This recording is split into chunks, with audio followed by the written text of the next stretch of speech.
दावखाफोरबायदि नोंनि महरा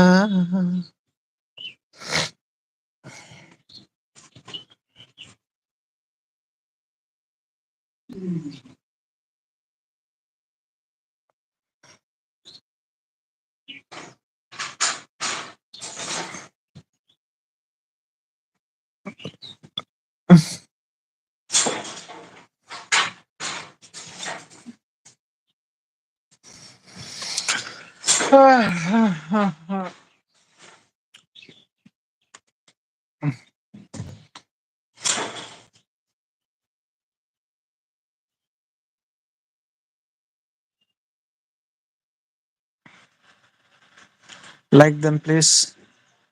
comment comment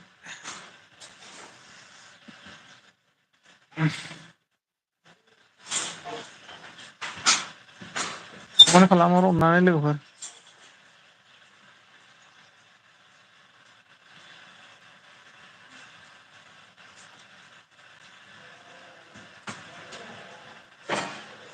जोबोद थान्दा जादोंलै बेयाव बेखायनो उन्दुनासो दङ आङो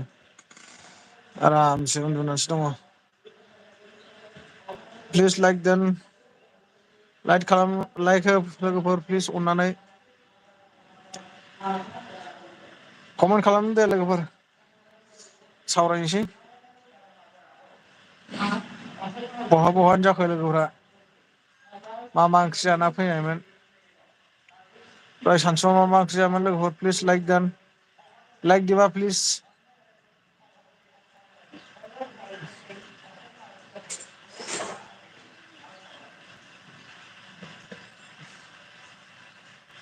ঠান্ডা দিনে এখানে ঘুমাইহে আছো মই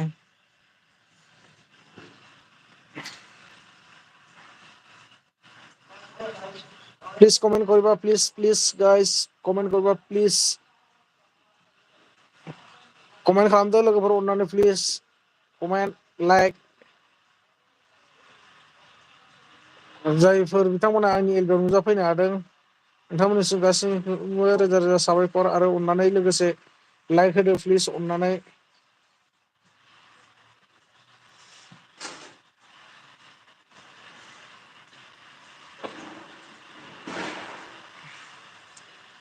सुमन सला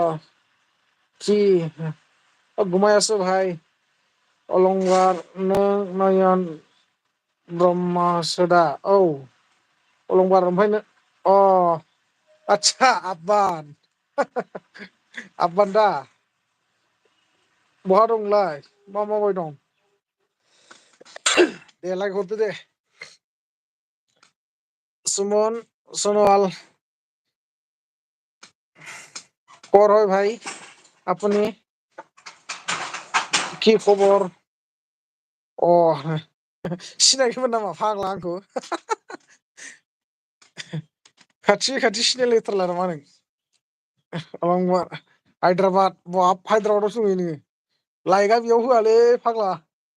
बै गोजौनि थ्रि दटआव थां आगदाजों खनायाव थ्रि दटआव थांबानो खनसे थुबानो लाइक सिखारहैयो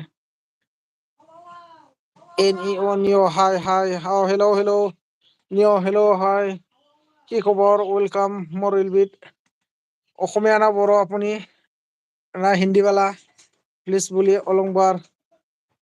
कनफिउस जादों मा कनफिउस जालायबावदों नोङो आंनि फेसखौ एसे मोजां खालामनानै कनफिउस जाबावदों आंबो नोंखौ फार्स्टआव अलंबाराव कनफिउस जादोंमोन ओमफ्राय नोंनि प्रफाइलखौ चेक खालामबाय ओमफ्राय नोंनि हिनजावनि प्रफाइलखौ नुबाय इयाव सिनायबाय आरो सुमान ডিব্ৰুগড় আচ্ছা ডিব্ৰুগড়ৰ পৰা কৈছো মানে নে সুমন চৱালা নিয়কৰ মই তেজপুৰ ঢেকিয়াজুলিৰ ভাই তুমি কৰ হয় প্লিজ লাইক দিবা প্লিজ इसार ब्रह्मा आदाया बबेनि जाखो अन्नानै खिन्थाहर आं तेजपुरनि फंबाय सनितपुर जिल्ला नोंलाय बहानि इसार ब्रह्म अलंबार बहा थायो दाना नों आं गुवाहाटियाव थायो गुवाहाटियाव अलंबार माब्रै दं खबर सबर नोंनालाय डिउटि गैया नामा दिनै प्लिज कोने कोने ऐसे लाइक दिबा प्लिज लाइक डन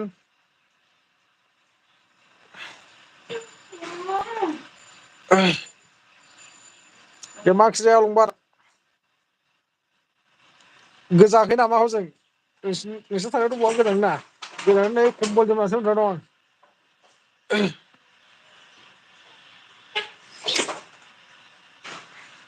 नोंनावबो चेनेल दं माथो ना साब खालामना होदोंमोनथ' आं माथो भिडिअखौनो आगारा अलंबारनाव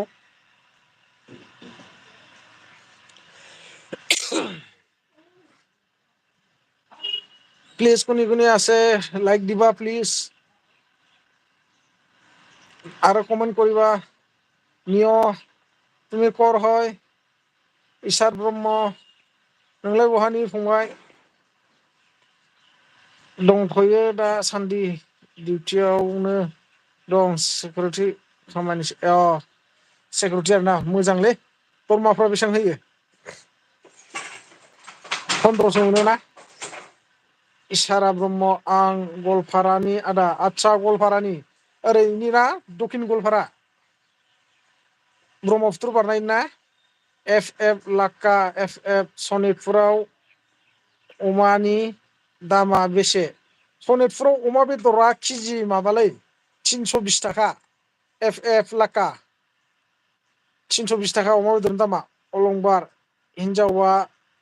बाहायला बायनायसो हिनजावा बानायला बायनायसो दे बानायनांगौब्रा नोंबो सालायनांगौब्रा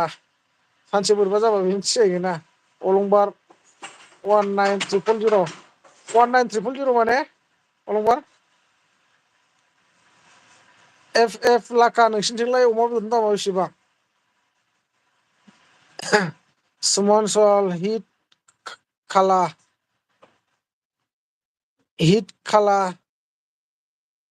সুমন সোনোয়াল হিট খালা না কি কইছে বুঝি পাওয়া নাই ভালকে ভাত খালে মানে নাকি লাইক দিবা প্লিজ লাইক করো प्रदीप नार्जारी आंनि चेनेलखौ साबस्क्राइब खालाम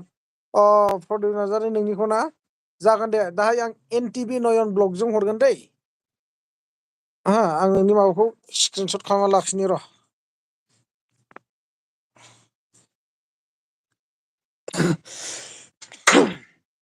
प्रदीप नार्जारी आं दा एनटिभि नयन ब्लग्स मोनसे दं दे आंनाव आं बेजों हरगोन दे आरो नोंनाव कमेन्टबो खालामना हरगोन आं भिडिअ नायनानै इसार ब्रह्म गलपारा लखिमपुरनि आदा आदसा गलपारा लखिमपुरनि ना प्रदीप नार्जारी अके अके लाइक हरदो दे सोर दङ मोजां अन्नानै प्लिज मोनसे लाइक होदो आरो सोरबाफोर एलबिआव लाइक होनो रोङाबा बै आगदाजों गोजौआव 3 डट दङ बे 3 डटआव थांनानै खनसे थुना हो अब्लानो लाइकनि माबा फैखायो इयाव थुना हरबानो जाबाय किसुमान रोङाबो नालाय बेखायनो खोन्थाहरदों आङो एफ लाक्का 340 जेंनि जों आदसा नोंसिनाव 340 मा जायगा लाकाला एफ लाक्का नोंसिना मा जायगा फंबाय 340 बाथ' जोंनिफ्राय माने 20 थाखा बारा माने 300आवबो मोनो जोंनाव बाजार दिनबा खिन्थु 300नि गाहायाव मोना 320 आरो ओरैनोथ' रेटआ ओमफ्राय 300 थाखायाव मोनो आरो बाजार दिनाव अन्नानै प्लिज दे लोगोफोर कमेन्ट खालाम नोंसोरजोंनो सावरायनो थाखाय আপনার লগতে কথা পাতিম বুলি আজি এলবিটো দিছি ঠাণ্ডা দিনৰ কাৰণে ঠাণ্ডা বতৰত ক'ত যাম আৰু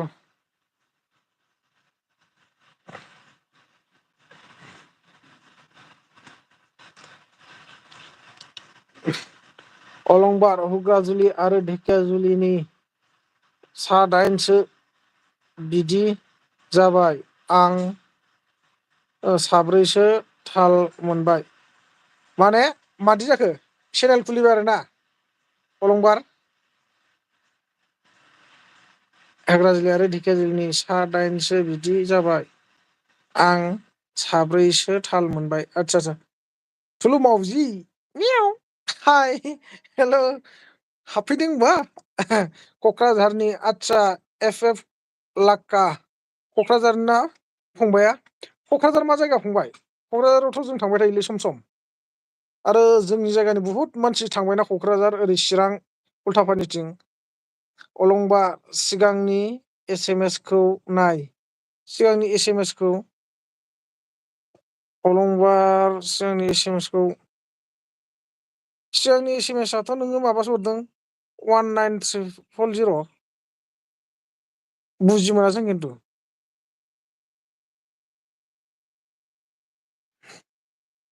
19300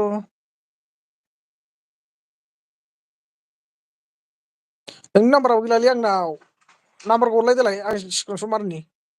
दा कन्टेक्ट खालामगोन आं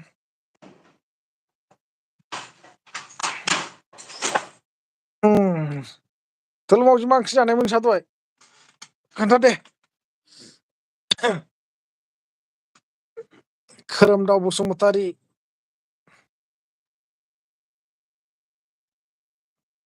खोरोमदाव बसुमतारी नोंलाय खावब्लानिसो ना आदा औ आं खावब्लानिसो ओमफ्राय खोरोमदावा सोर जाखो माबानि नामा रुपुयनि अलंबार गामिनि नामा खोरोमदाव नोंलाय खावब्लानिसो ना आदा आंथ' खावब्लानि औ टुलु अफिसियेल दा आंनि एलभि फैगोन ना फैया दादा थांगोन दे थांगोन मानो थांआ जाखो थांगोन दे खोरोमदाव बसुमतारी ए रुफुनि माबा दा थेख्ला होननाया बै गुमै दखाननि फिसाला दा एफ लाक्का कसुगाव ना फंबाया दे दा बर्थमान मा मावो फंबाय फरायो ना मायो एक्स एम आबिक्स कि बल खबा माने एक्स एम आबिक्स कि बल खबा माने बुझি পোৱা নাই বৰপেটা আচ্ছা বৰপেটা নেকি আপুনি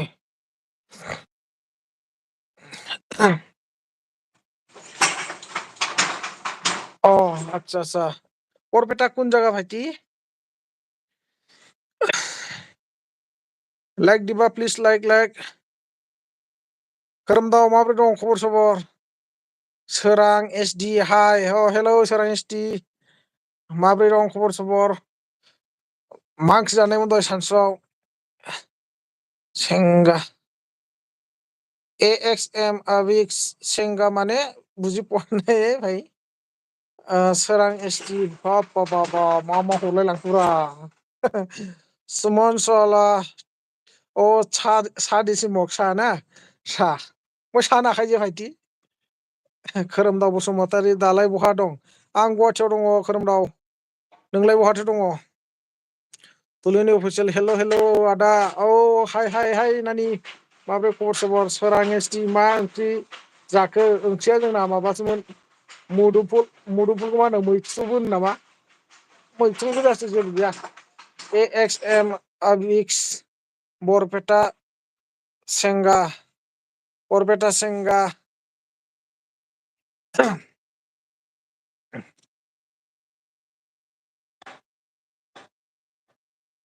एफ लाका देरा आदा आंनो सासे सिख्ला नागिरना होदोरा आदा सनितपुरनि आदसा नोंनो सनितपुरनि सिख्ला नांगौ फंबाय ना जागोन दे माब्लाबा फैबानो जाबाय जोंथिं गिदिंनो एक्स एम आच्छा थिग আছে दे सोरां एसटि मा जायगा गुवाहाटि एयारपर्ट नानि सोरां एसटि लान्द्रा बसुमतारी एक्स बर' हाय हेलौ लान्द्रा बसुमतारी गोजोननाय थाबाय आंनि एलबाम फैनायनि थाखाय जायफोर अननानै गोदानै फैदों लाइक होदो दे प्लिज सोरां एसटि इउ सोरां एसटि आइ सोरां एसटि अ सोरां एसटि बि सोरां एसटि बि आदसा जोंना सुवा आंहा आलुजों सयाबिन दालि अलंबार बे सुक्कि गेटआव थाग्रा हिनजावफोरनि सायाव सासे नोजोर गोब्ला हामगौमोन अखल आखुफोरानो जाथारला मुसलमान हौवाफोरजों बोरैबा जाबायलै एसे आदा एक्स एन डि बि फोरखौ लोगो लाना नोजोर होदों माने एक्स एन डि बि फोरखौ लोगो लानो माने ओरैबायदिलै अलंबार मा होनो प्रुफ नांगौ माने प्रुफ मोनबासो थाङो माने डाइरेक्ट नङाबालाय जों दंखाजोबो ना खाथि बि राजामोन दं ओरै प्रान्जल नार्जारिमोन दङ बहुद दङ जों इयाव खाथि दङ खोरोमदाव बसुमतारी बोरै खबर सबरा आदा खबर सबरा मोजां खोरोमदाव नोंनालाय माब्रै दं सोरां एसटि बि थुलु अफिसियेल आं दुगैनि दादा दे दुगैथां दे सुमान लाल दिसि हेपि निउ इयार अके हेपि निउ इयार सुमन सवाला मारि दिले आरोना आरो मख' दिले लान्द्रा बसुमतारी मा खालामदों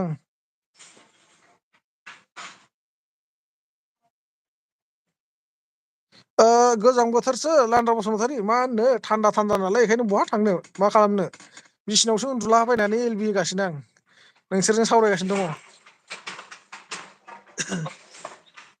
प्लिज अननानै जायफोर लाइक होआखै होदो दे आरो जायफोर लाइकखौ होनो रोङाखै अननानै लाइकखौ होदो बै आगदाजों गोजौआव थांदो थ्रि दटआव थुदो ओमफ्राय लाइकनि माबा नुखायो बेयाव थुना हरदो दे अननानै प्लिज AXM आबिक्स भात खाले आबिक्स भात खालु दे अमिता तरकारि हा बेलेग आरो एख नाय अलंबार बे ढेकियाजुलि आरो हुग्राजुलिनि गासै सा 8 आरो सा 4नि इनफरमेसन मोनबाय नाथाय मा खालामनो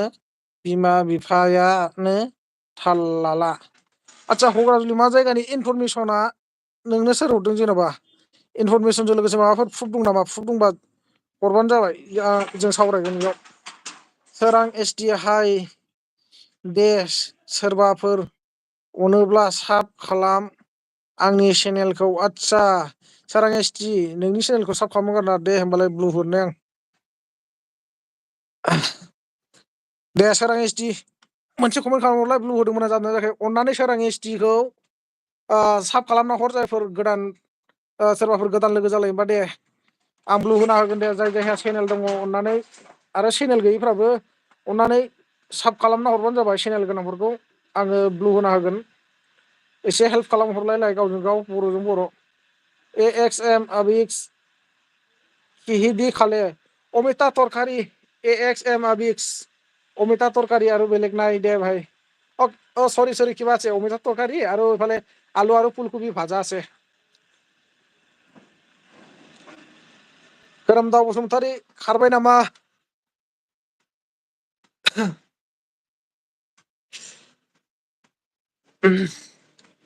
मा ओंख्रि जायामोन सोरां एसटि नोंस्रा मा ओंख्रि होनदोंमोनलाय आलु भाजा ना दालि जहल होनदोंमोन दालि जहलजों आलु भाजा होनदोंमोन नामाथाय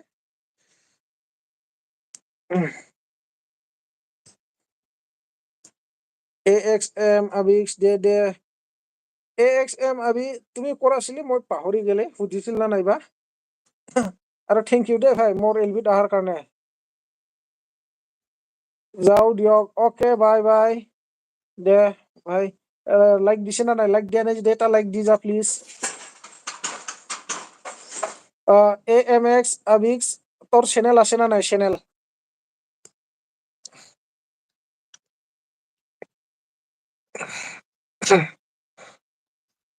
বরপেটা আচ্ছা আচ্ছা বরপেটার না ঠিক আছে চ্যানেল আছে না নাই ভাই চ্যানেল কোনবা যদি লাইক দিয়া নাই লাইক দি যা প্লিজ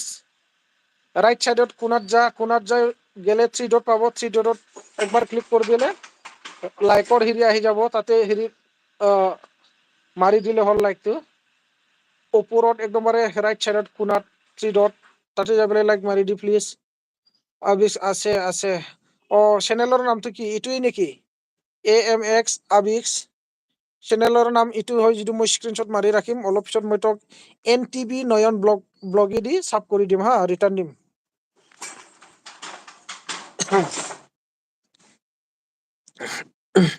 खोरोमदाव बसुमतारी न'आव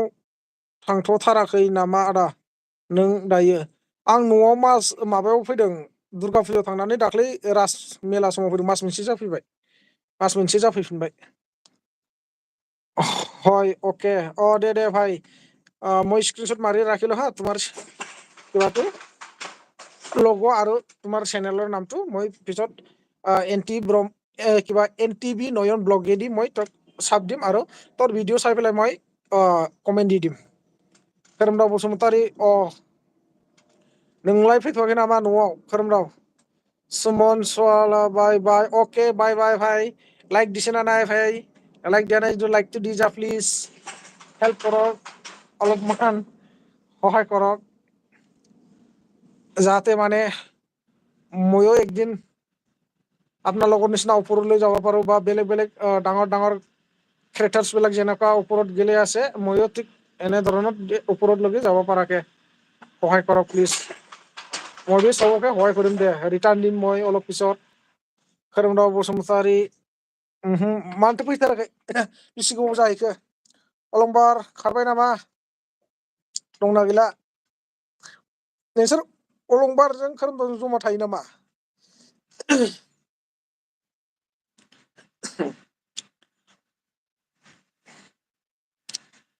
আৰু কোন আছে প্লিজ কমেন্ট কৰক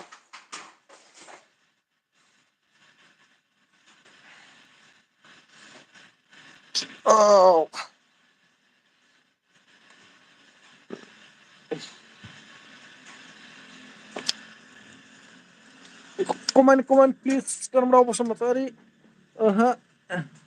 जमा थाया आरोना बेसे गोबाव जाहैखो खोरोमदाव नोंलाय बोसोरसे जाहैबाय नामा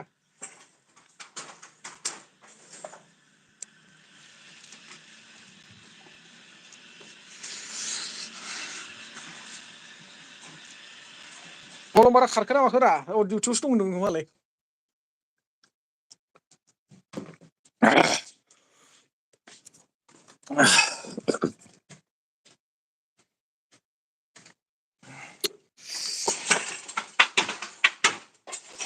होथारलै बिमा गाबोननो ओंखारलायनाय सानसेयाव गांसे दा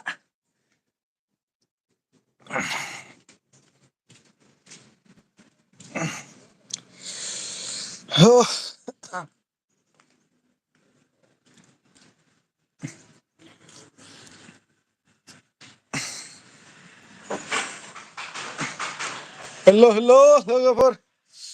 फैदो फै अननानै कमेन्ट खालामदो सोर दंबावो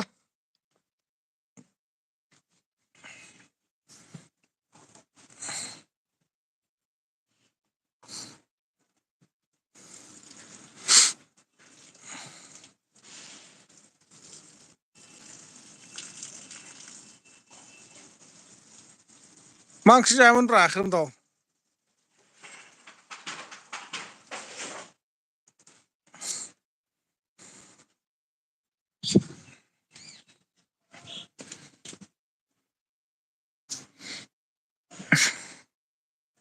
मा ओंख्रि जायामोन अलंबार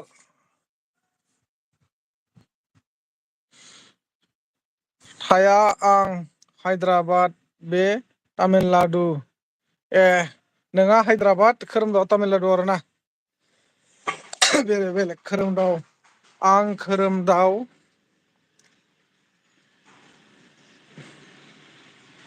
BTA नङा खोरोमदाव बसुमतारिसो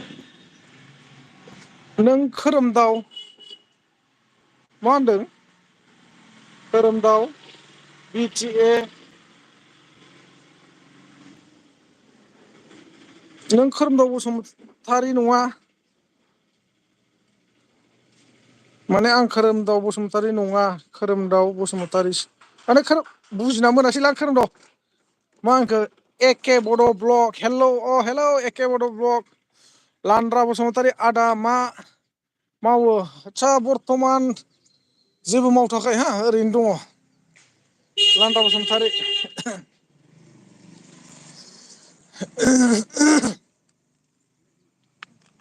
ओरैनो बेखारसो दं बर्थमान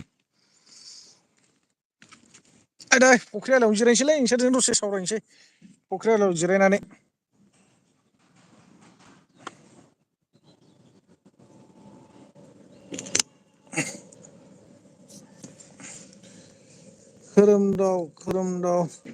खोरोमदाव ब्रह्म नङा खोरोमदाव बसुमतारी सोर खोरोमदाव बसुमतारी रा रुप'नि ना अबेनि ना दैमाजुलिनि दैमाजुलिनाबोथ' बसुमतारिबो नङालै बिसिनाथ' रामसियारिसो आरो सोरथो खोरोमदावबाव अलंबार आलायारन नायासै गैया अलंबार नायासै आलायारनखौ सोर थांब्रा एफा गोजानावलाय खोरोमदाव बसुमतारी महेन्द्र बसुमतारीनि फिसाला महेन्द्र बसुमतारी फिसाला दैमा बारनायनि इरागदाव नामा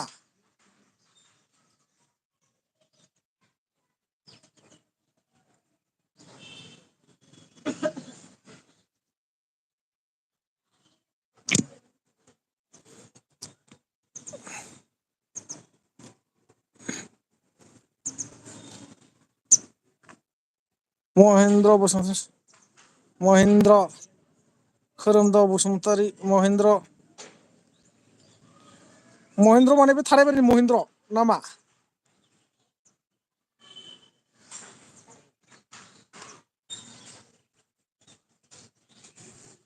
अमरेन्द्र रुप'नि अमरेन्द्र ओइ खोलाथिंनि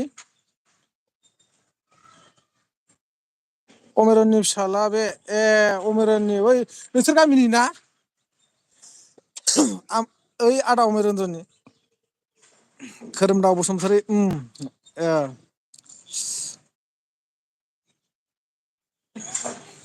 अलंबार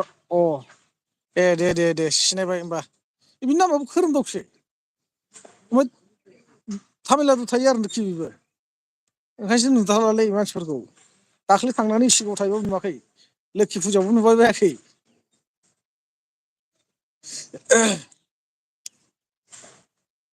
सिनायदोंबा ना बाबु आंखौ अब्लाथ' भिडिअ नायोना नोंसोरो आंनि आन्ध्रा प्रदेशआव थायो नोंसो आन्ध्र प्रदेशआव थायो अलंबारा ना खोरोमदावआबो थायो खोरोमदावआथ' महाराष्ट्र ना मासो होनदों महाराष्ट्र ना तामिलनाडु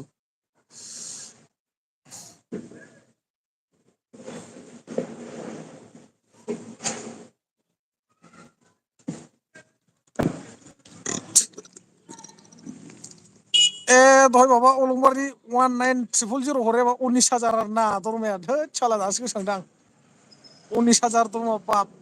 मोजां माथो खै घन्टा 8 घन्टा ना 10 घन्टा ना 12 घन्टा अलंबार बे आन्ध्रा प्रदेशआव आं तेलेंगाना होमबालाय खाथि नोंहा तेलेंगानायाव थायो ओमफ्राय बेहा आन्ध्रा प्रदेशआव खोरोमदाव ब्रह्मआ तामिलनाडुआव थायो बैना माने ब्रह्मना माबानि दुखारावनि फिसालाना ब्रह्म अलंबार थुयेल आरो मा थुयेल जालायखो अलंबार अलंबार नों दहाय होननाया माबा दंना गैया प्रुफ दंना गैया प्रुफ दंबा हर आंनि नाम्बाराव दंना गैया आंनि नाम्बार खिन्थु नाम्बारखौ एलबिजों हरनो हाया दे नांगौब्ला माबायाव कमेन्टसआव बिहरबानो जाबाय मेन भिडिअ नायनानै कमेन्ट खालामहर आरो नङाबा नोंनि नाम्बारखौ हरना दोन आंनो कमेन्टआव आं माबा खालामगोन आरो नङाबा दाबो हरजायो नाम्बारखौ आं स्क्रिनसट मारना लागोन गासिबो जिथु एलबिआव रायज्लायजोबजाया नालाय बेफोरखौथ' खोरोमदाव बसुमतारी अलंबार प्रुफ दं साब्रैनि होमबालाय बे साब्रैखौ मोनबानो मोनलांजोबगोन नोङो बे प्रुफखौ हर खिन्थु न'खरनियाथ' माथा मारिया गामिनिया माथा मारिना मारिया गामिनि सापर्ट नांगोन खिन्थु एसेबाबो नङाबा रावनिबो सापर्ट नङाबा ओंखारनो नागिरा ना मावनो नागिरा बिसोरो लानद्रा बसुमतारी आदा मा मावो औ लानद्रा बसुमतारी आं दहायबो खिन्थाहरखाबाय नोंनो फंबाय बर्थमान आं बेखाराव दंथ'यो हा बेखाराव दंथ'यो ओरैनो मावनो सानदोंमोन र' जिथिना आरवाइ नै आदा डाइलग मेन मा नानि मा खाम फै नुजाफैदों होनबा बोरै सौग्राव फैखो आंनि एलबिआव नानि र' आं सादा सोनि हो सादा सोबा थिगसिन जायो खर'फ्रा दे बुंदो नानि मा ओंख्रि जाना फैखो नोङो आरो बहा थाङामोन नोङो बेयाव सौग्राव फैलायनाय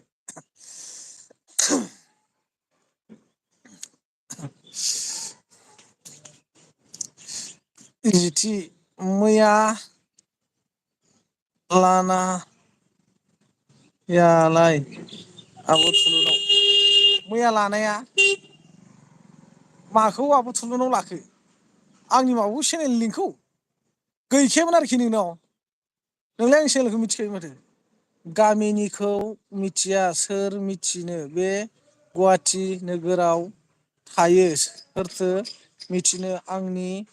लोगोफोरबो दंना गुवाहाटियाव औ नोंनि लोगोफोर थागोन नोंनि लोगोफोरनाव प्रुफआ थागोन ना नङा होमबा दा बे प्रुफखौ जोंनो बै गामिनि मानसिखौ मिथिहोनो थाखाय बे प्रुफखौ जोंनो नांगोन ओमफ्राय जोङो बै गामिजों सावरायगोन गामिनि गावबुरा सेक्रेटारिखौ लानानैसो बे खामानिखौ मावनांगोन मानो होनबा जोङो थोंजोङै मावोब्ला बिसोरो उनाव उल्था खालामोना माने बिराद देन्जार जाबाय उल्थासो खालामो रियेलाव हमनो मोनबाबो स्पटआव हमनो मोनबाबो माने किसुमाना ओरैबायदि नङा माया होननानै ओरैबायदि फासायफिननो नागिरो बिराद देन्जार जिथि आदा आं गोदानसो लाफिनबाय एलबि होजाग्राया गैला मिथिखादों आं नोंनि माबाखौबो नायखादों मैया साबखौ नोंनि साबखौ नायनानै सिनायखादों आं दहाय सासे मानसिनो ब्लु होदोंमोनलै गैला माथो मानसिया खारबाय ब्लुखौ लाखिफिननांसिगोनलै सोरमोनथाय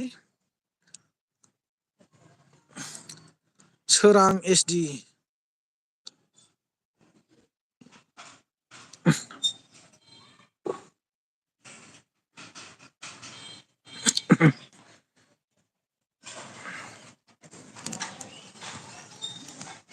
सिनायखादोंथ' आङो जिथिना नोंनि माबाखौहाय नों आंनाव कमेन्ट हरदोंमोन ना बेयावनो आं नायनानै नोंखौ साब खालामना दोनखादों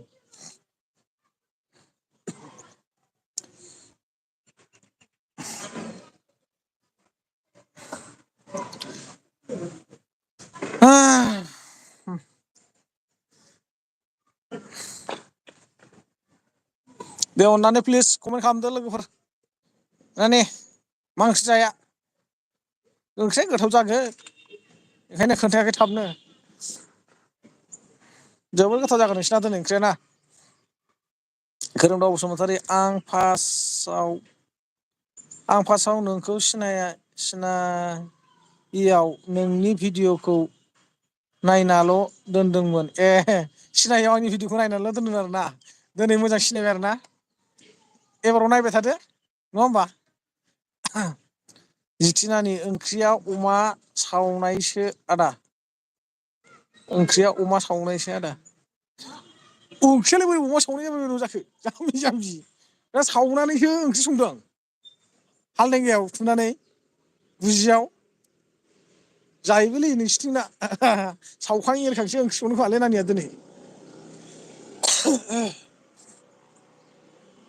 ना बले बाजारनिफ्राय गोदानाय बायना लाबोनानै ओंख्रि संदों माजों संखो अमाल' आरोखि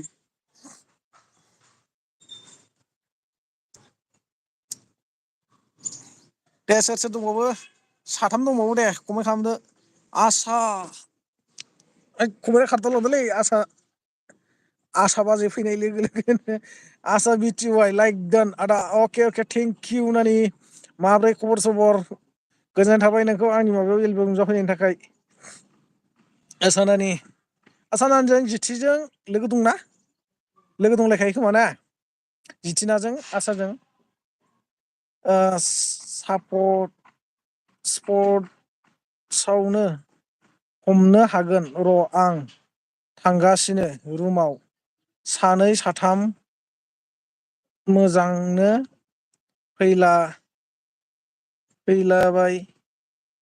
फैलाबाय थायो हरसे हरसे थानानै थाङो र' कलाव रायलायगोन अके अके अलंबार जागोन दे नोङो माबा खालामबानो जाबाय बेफोरबायदिनो स्पटआव मोनब्ला साबसिन ओमफ्राय ओरैनोथ' आंबो खोनाखादों गुवाहाटि बे सिला सुथि गेट जराव आसायालाय मा कमेन्ट दानफिनखो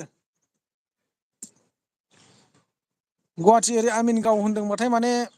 एसे बिदि जागासिनो दं आरो जोंनि बर' आइजोफ्रा बा हाबा जानायानो जा सोरबा सिख्लाफ्रानो जा माने बेबायदि एसे गोदाव सोराव थाफैगासिनो दं आरो बे जायगायाव माने बुहुद गोदाव सोराव जालांबायलै जोंनि बर'फ्रा मा होनबावो मोजां आदा दासान्दि आदसा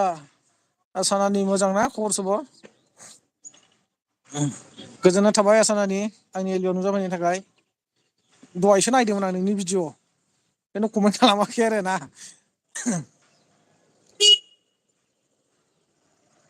नगा 1 मान्थसो जाबाय नोंनि बबेबा भिडिअ'आवनो कमेन्टबो हरो आदसा खोरोमदाव कमेन्टबो हरो होमबा ना खोरोमदावा चेनेल खुलिदोंना खुलियाखै ओमफ्राय चेनेल दंना गैया ना आइदिसो बियो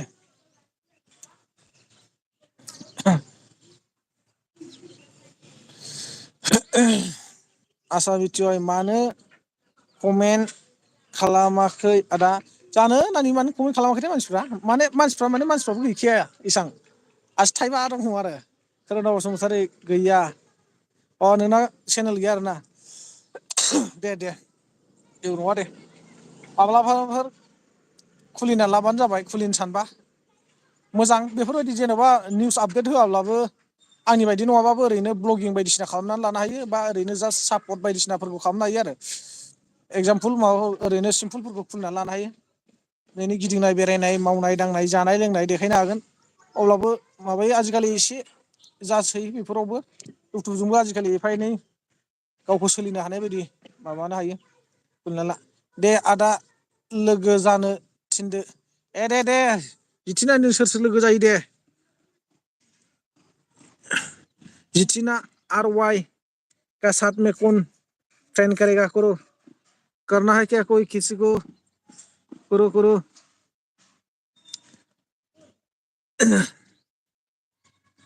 खोरोमदाव गैया गैयाना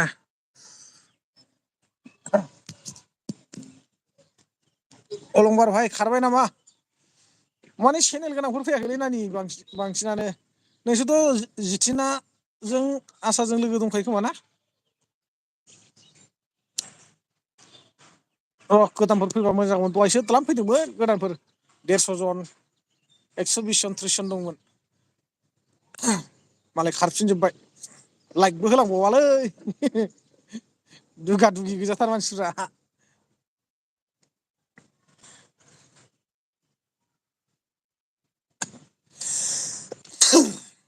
सोर हरखोब्रा लाबखौलाय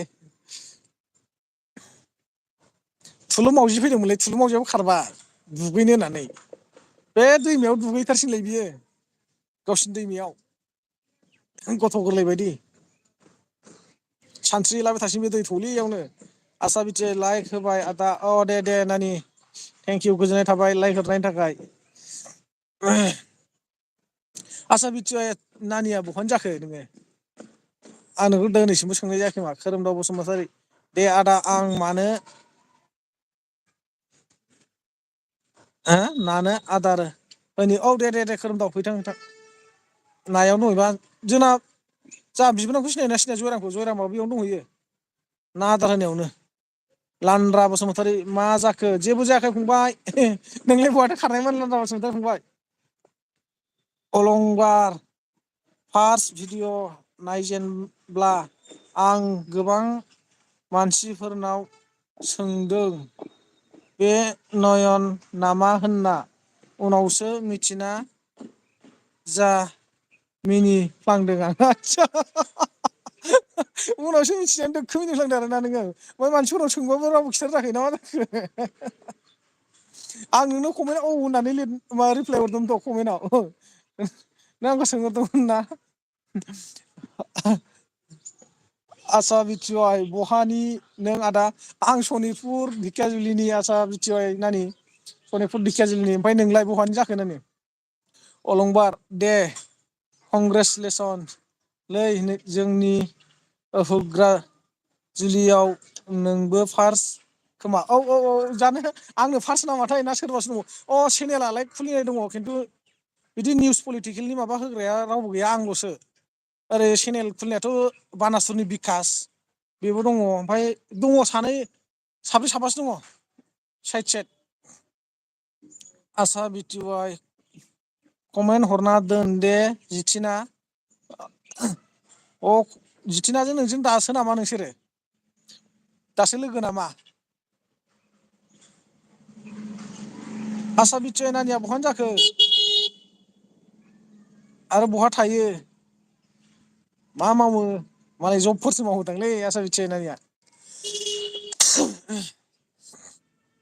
खारबायसो खोमा जिथु नानियाबो।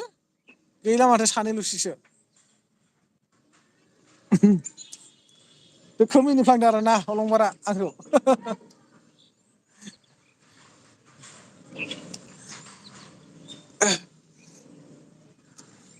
दे दे अलंबार नोंनाबो चेनेला फेदेरनो नाजा। चेनेलखौ फेदेरना ला। आइदिया मोनाखैबा एसे एनै आइदिया नांगौबा हरगोन ना आं जाखिनि हादों। आं बोरै मावदों बेखौ माबानानै आंनिखौ चेक खालाम खालाम नोंनो आं स्क्रिनाव हरगोन ना। वाट्सएपफ्राव दैथायहरगोन नों बिदिनो मावना लाबानो जाबाय।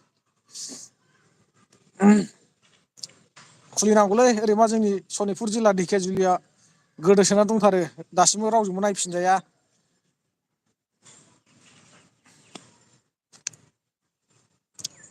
अशक सिंहालखौथ' थिग जावहैसिगोनसो आं र'। 2017 सनाव आंखौ लामानि लेखा बानाय होनाया लामा दालांनि गैला थगायबाय साला सुवादा। दा दै बिभागनि मन्थ्रि जालायबावबायसो बियो। दे कमेन्ट खालाम हरदो सोर सोर दङ अननानै नोंसोर सानैजोंनो रायज्लायनोसै आं दे। सोर सोर दंबावो कमेन्ट हरदो। आसा बिटिवाइ चिरां काजोलगावनि आदा ओइ चिरां काजोलगावनिसो नोङो? काजोलगावथ' आं थांबायानो थायो। काजोलगाव मेन सकनि बिसि गोजान आरो बबेथिं? बाजारनि साहासो नामा बेंथल लामाजों ना अबे जराव? चिराङाव थांबाय थायो आं आरो नै थांबावसिगोनसो आसा बिटिआइ अन अन होनना बुंदों थारमाने दे सासे सोर दंबावो कमेन्ट हरलाय फुरा बे जिथि नायनानै दंखोमा बाराबा सिरिनो आंखौ माबा रायखोमायो नामा दे होननानै काजोलगावनि बिसि गोजान जायो मेन माबानि मेन सकनि आसा नानि? हैद गुस्थियालाय मा रानखांबाय थाखोरा जितिना आसा खालामबाय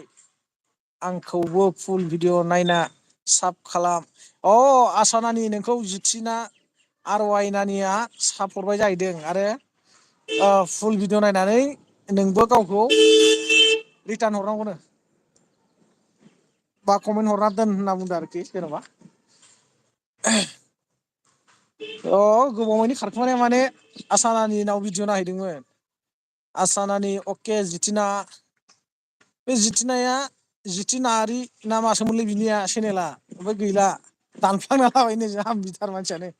बेसो गथ'फोरजों गुड मरनिं मेदाम होनजालायो ना खोरोमदाव बसुमतारी नङालै आं नानो आदार होनायैनो खोनासंदों ए दे दे दे फंबाय दे खोनासंबाय था फंबाय माने बियादैसो जासिगोन आं नोंसा बाबाखौसो बिदा लिङो नोंसा बाबाया आंखौ फंबाय लिङो जिथिना नानि जिथिरि औ बे जिथिरिसोमोनथ' आरो नानिना मालाय मास्टार मावोलै जिथिरि नानिया सुन्दारि खोला फैनांगौ सुन्दारिनि खोला थांनांगौ सुन्दारिनि खाथियावनो थायोमोन आं सिगाङाव सिकिउरिटि मावोमोनलै आं नोंसिनि माबायावहाय चिराङाव कार्बन फेक्ट'रिया बे कार्बन फेक्ट'रियाव सिकिउरिटि मावोमोन आं सिगां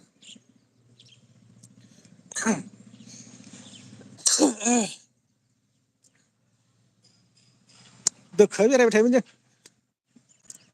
काजलगाव बाजाराव देवबार ना मामोनथाय देवबारामोन खोमालै औ बेरायलाबाय थायोमोन मैसो बेदर जानो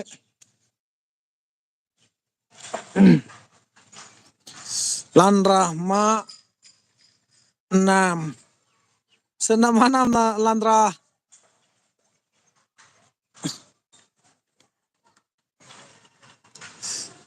लान्द्राया सोरखौ सोंहरखो मा नाम होननानै बसुमतारी लान्द्रा बसुमतारीया बहानि जाखो खोन्थाहरासै माथो फंबायसो जागोन ना बिदासो जागोन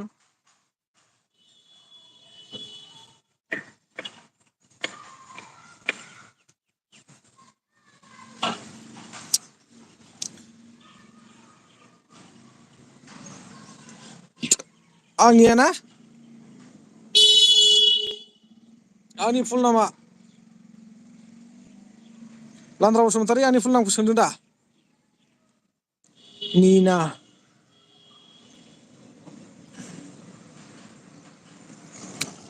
अलंबार गुवाहाटि एफ एक्स अपेन बक्स आइफन नांगौमोनलै बेसे गोजान जायो नों थानायनिफ्राय जानोलै एफ एक्स अपेन बक्स आइफन आइफन लानो हागोन बारा गोजान जाया जानायालाय हैद थेवब्लाबो ओरै गिदिंनांगौलै आं थानायनिफ्राय 40 थाखा गुवाहाटिसिम 40 थाखा भारा थांलाय फैलाय 80 थाखा आसा बिटि वाइ माखौ मिनिखो नानि माखौ मिनिहरखो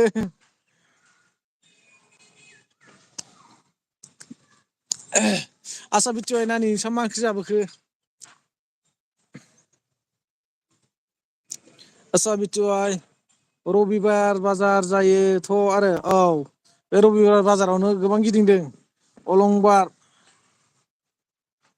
एप्रिल 12 थांगासिनो आदसा एप्रिलनि 12 थारिखआव फैगोन आरो ना डिसेम्बर जानुवारि फेब्रुवारि मास मोनथाम दंबावो साराय 3 मास दंबावो आरोखि ना दे फैदो लाफैदो आइफन लाना मा खालामनो सानखो बाब फैसाखौ जमायबाय नामालै आइफन लानो अलंबार सेमसुंसो लानो हादों सेमसुं 34 सेमसुं गेलाक्सि 34 वान हर्स वाटारप्रुफ बेबो केसाव नंबावसो फाइनान्सआवसो बाव अलंबार गेम गेलेना मोजां मोनो आं आदसा फ्रि फायार होथारोथ' नोंसोर गामिना ओइ दैमा सेराव मोनाबाथाय जमा जाखासिगोन 6जनसो 7जनसो दाङो जों लागोनाबो गथ'फ्रा बाब खालि गेमानोसै आरो स्कुलाव गेलेयोमोन स्कुलाव बन्द' खालामबाय स्कुलनिफ्राय दा ओरै फुख्रि आरियाव गेलेयो फुख्रि आलियाव गेलेनायखौबो बादा होबावबाय ओरैबायदि फाग्लासो मा जाखो बेबा अलंबार बिजि एम आइ माने बुजियासैलां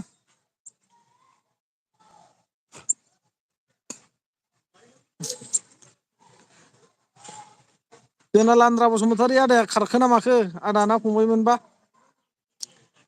दालि लाफा मैद्रु बाब खम गोथाव जादों बे आसा बिटि Y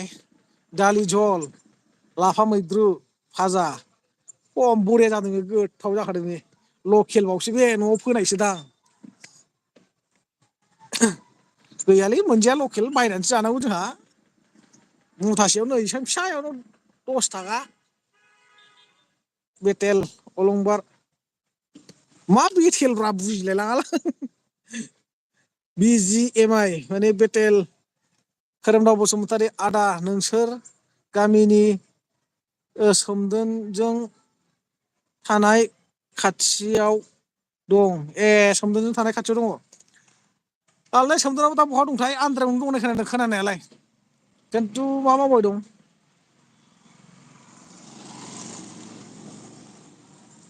battle ground mobile India battle ground mobile India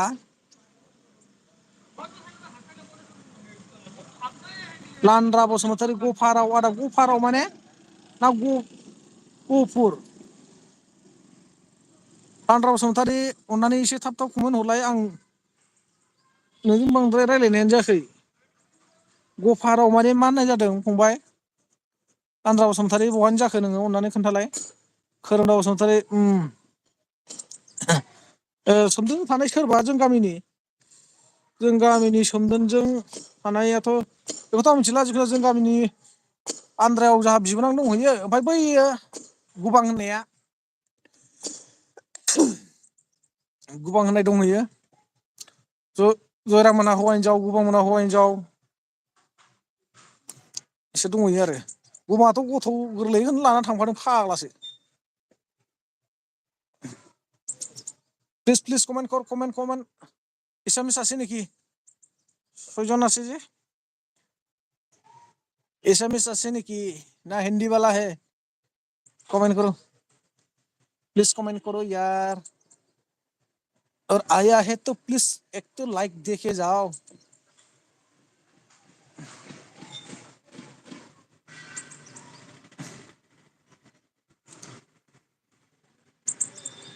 जिथिनारि खारबाय नामा नानि ना सिरि खोनासंबायलाय कमेन्टबो हरा र' नोंनाबो एलबिल' होजानाय जाथों आंबो सिरिसो हाबना थाबाय थागोन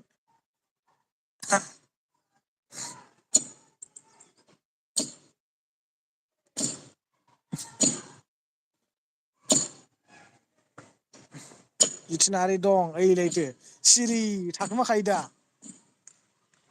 बिराद थारैबो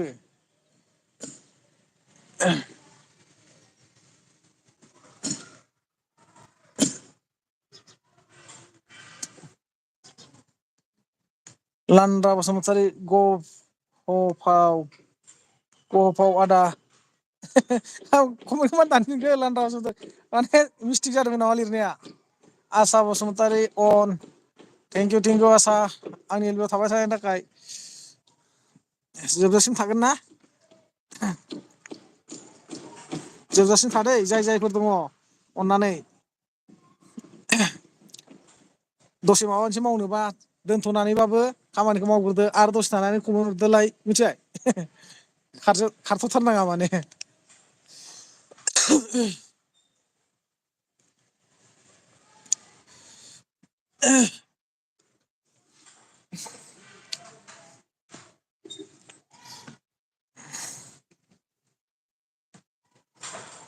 क'क्राझाराव थांगोन र' आरो मास मोननै मोनथामसोनि उनाव आसा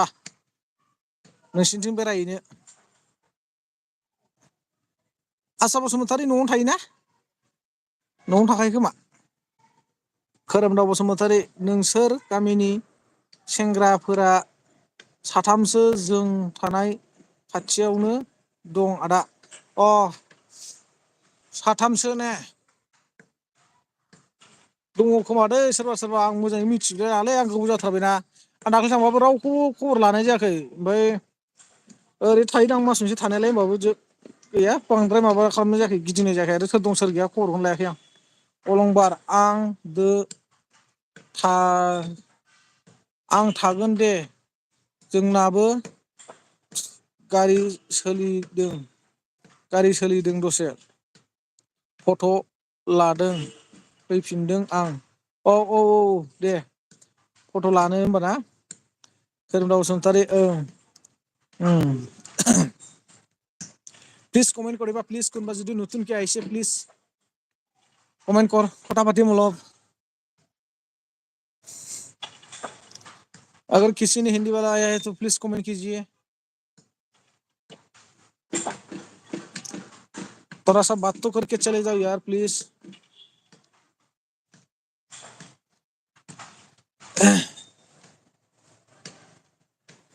आसा दं दे।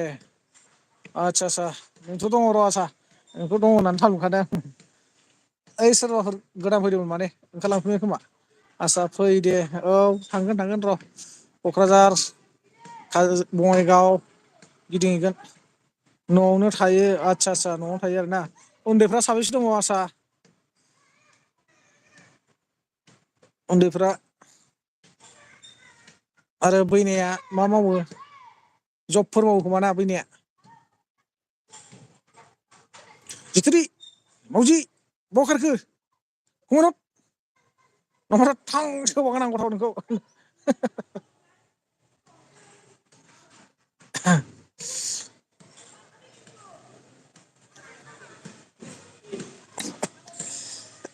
जिथुरि मोनावसो बेदर जानो थांनांगौलै आहा र'।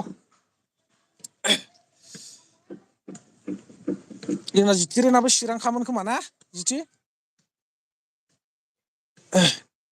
बेदर जाहैनांगौ र' नोंसिनाव।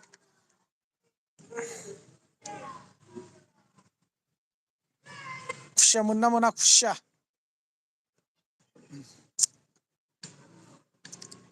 एक नाम्बार खुसियाखौ मोनाबा खिन्थु दुइ नाम्बार खुसियाखौ जाहोनांगोन दै। दुइ नाम्बार खुसिया माने मिथिखादों दा जिति? आदा नोंसिनाबो चिराङानो आरोना। खुसिया मोनजायोना मोनजाया जिति नोंसिनाव आसामोननाव जितिमोननाव? खुसिया मोनजायाबा खिन्थु एक नाम्बार खुसियाखौ जाहोनांगोन। आसामनावथ' एक नाम्बार खुसिया मोनजानाय नङा। जिति मोननाव मोनजागोन आरो आन्दासाव।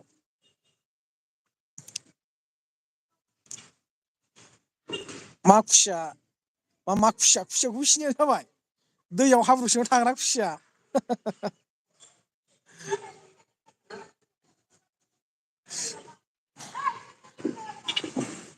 अलंबार गुवाहाटि होनब्लाथाय बिखा गुरलुबसो मोनखायो आंहा। हाब गुवाहाटिबालाय मानो बिखा गुरलुब मोननांगौ जाखो अलंबार? ना दहाय बुंनाय बाथ्राफोरनि थाखाय? आस्सा बिटि वाइ सासे दं आच्छा सासे दं आरोना उन्दैया। गार्लस ना बय आसा?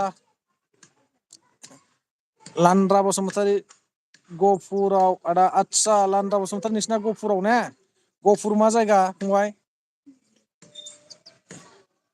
एरियाया मा?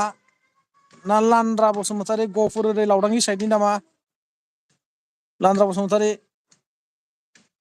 आसा बसुमतारी एन टि पि सि कारेन्टआव मावो आदसा बैनाया एन टि पि सि कारेन्टआव मावो आरोना। थिग दं दे जब मावो आरोखि थारमाने सेलारिफ्रा मोजाङानो खोमा बेयावबो ना? सालाकाथियाव आदसा। सालाकाथियावबोथ' खाथियानो जाहैबाय नोंसिनि। जितिरि र' आदा दसे दे न'सो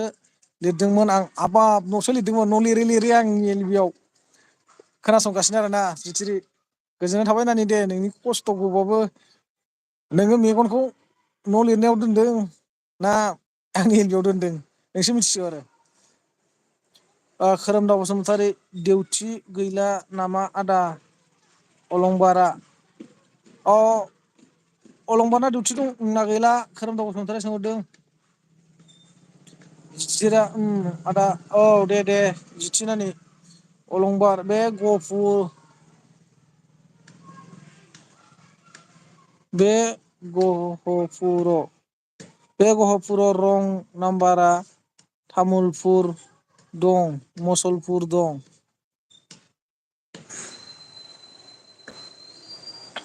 बुजियासैलां अलंबार बे गहपुर रं नाम्बारा तामुलपुर दं मुसलपुर दं। आदसा बैफोरो ना मा जाखो? आसा बिटि वाइ बयस आदसा फिसाला आरोना दे मोजां। ओरैनो खय बोसोरसो जाखो?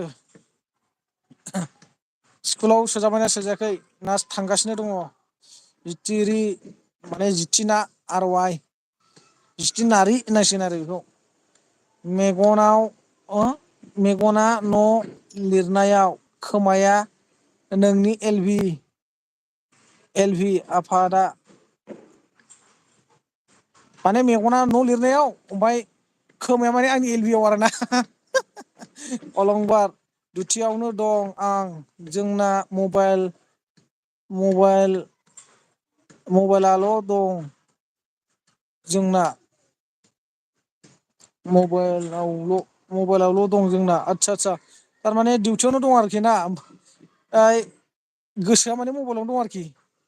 ना माब्रै गोसो मेगन खोमाफ्रा अलंबार फैला मेन्देलानि डाइलगनि आसोल डाइलगलै आसोल फैला मेन्देलानि डाइलगसोमोन आरोना बै दहायनिया मामोनलाय र' बे गहपुर रं नाम्बारा तामुलपुर दं मुसलपुर दं औ नंगौथ' आरो तामुलपुर मुसलपुर दं आसा बिटिवाइ अन थेंकिउ आसा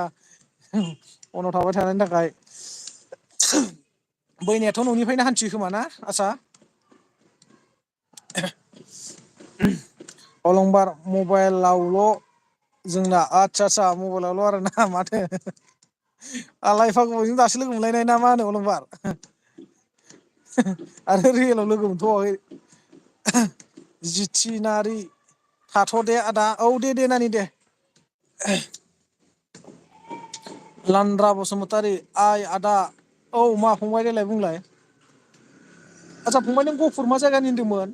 आं गहपुराव एसे गोबां जायगा गिदिंबायलै मिथिबायगोन नामाथाय नोंसिनि जायगाखौ ना बै लावदांनि साइडनि नामा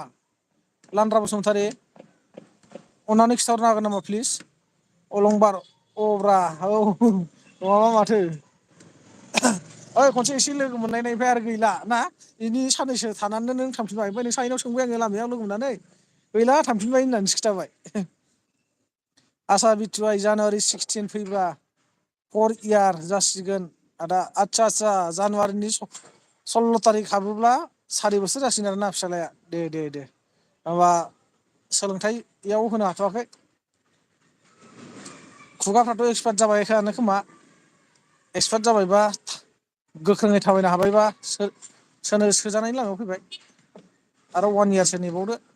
बा 6 मान्थसो नेबावदो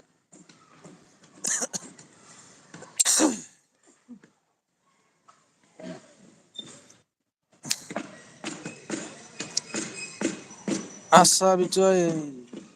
लान्द्रा बसुमतारी मानो कमेन्ट दानबाय थाखो फंबाय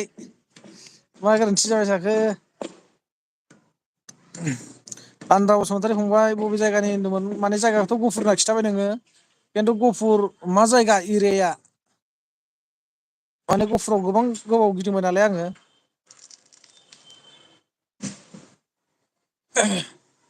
आरो गहपुराव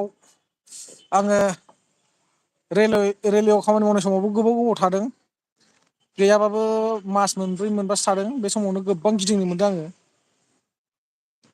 गारिबो सालायदोंमोन गहपुराव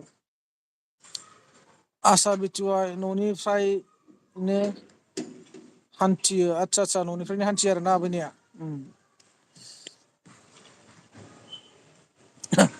मोजां खाथि जाहैखाबाय नालाय लान्द्रा बसुमतारी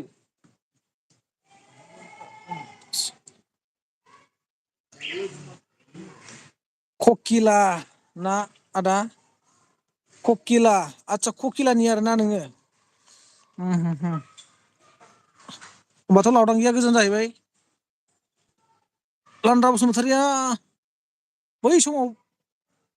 बे फुरन होननाय थिखादारमोननाव रेलवेआव खामानिफोर मावबाय बायदोंमोन नामाब्रा एसे हमनो हानाय बायदि मोनदों आं नंगौ नङाथाय आसा बिटिवाइ थाथ' दे आदा बाय बाय गाबोन लोगो मोनफिनसिगोन अके दे आसा बिटिवाइ नानि बाय बाय थांदो दे थेंकिउ स' माच आसा बिटिवाइ आंनि एलबियाव दसे समनि थाखायब्लाबो नुजाफैनायनि थाखाय आरो गाबोन लोगो मोनसिगोन होनदों नामा आं सरि दे आं एलबिखौ माने सानफ्रामबो होआ आं मालाबा बिदिनो गोदाव सोराव मोनबाल' दसे होयो सम सम चेक खालामना नायबानो जाबाय एलबि होनायफोर नुसनबायोबा हाबफैबानो जाबाय बिदिनो दसे दे आसा नानि दे अब्ला थांदो दे नानि बाय बाय अलंबार जोंनाथ' हुवा हागोन ना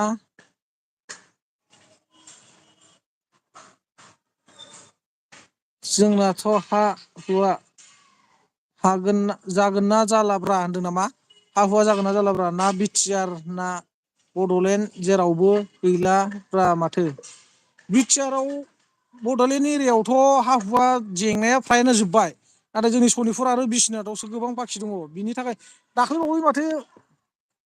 मानिबा थांलाबाय थानाय खोनादों तेजपुराव हानिनो खोथा बुंबाय थादों। ओरै बानासुरनि बिकासआबो हानि थाखायनो माने तेजपुराव थांबाय थादों होनना बुंहरदोंमोन। जायोना जाया नायनोसै उननि फारसे माबोरै जालाङो। दा बेफोरनोथ' गोबां जारला। जोंनाथ' फरेस्ट एरियायावसो दङ हाफ्रा नङा होमबा? लानद्रा बसुमतारी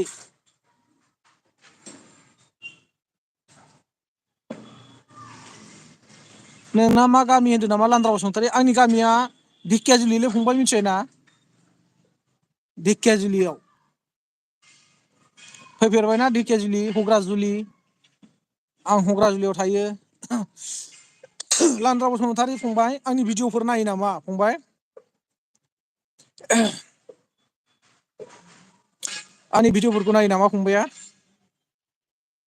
एसां गोजाननिफ्राय लोगो मोनदों जे आंखौ।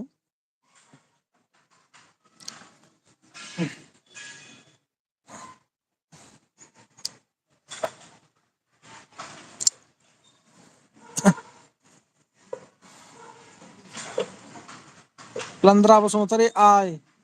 ए आइ माने ओइ होननाय जादों नामा लानद्रा बसुमतारी? ना ओं होननाय जादों?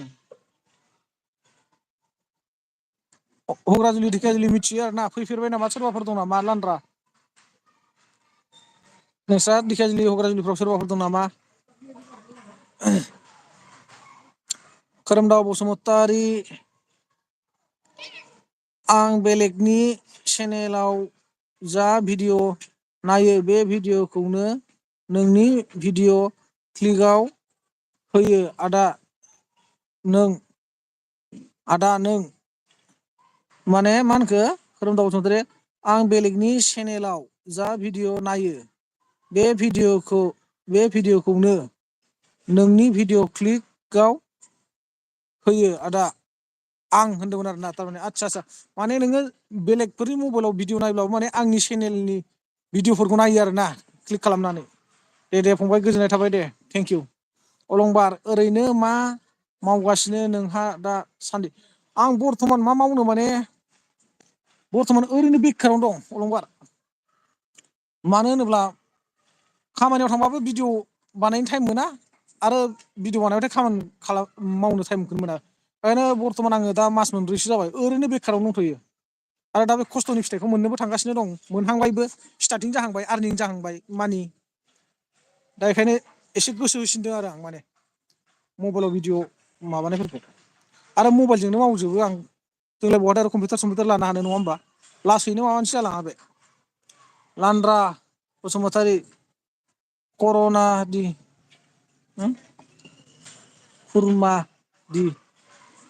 खुरमा दि माने लानद्रा बसुमतारी আপুনি ইমান অহেৰি বড়ো কথা নাজানে নেকি?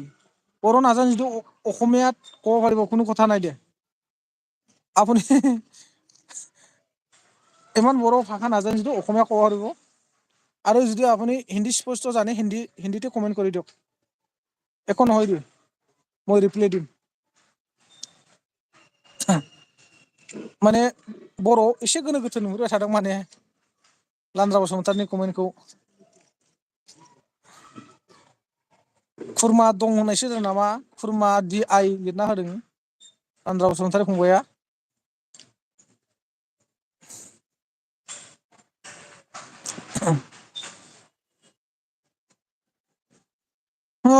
गोजांलायबायलै साना हाबहांबाय।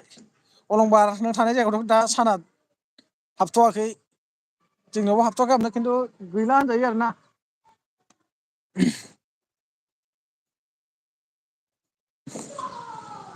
फुख्रि माबायावसो आराम जिरायना दं फुख्रि उवालाव। नै फुख्रिनि दैखौ फोरानजोबनानै नैबे सिरिखौ बानायदोंमोन। ओइथिं वाल गाथिदोंमोन बैयो अन्थाइनि गाथिजोबदों बे गनेश मन्दिर जाहैबाय।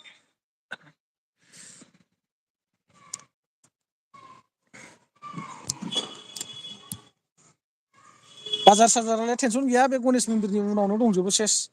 मा गोसो मा लायब्रबनो मोनजोबो आरो बेयावनो।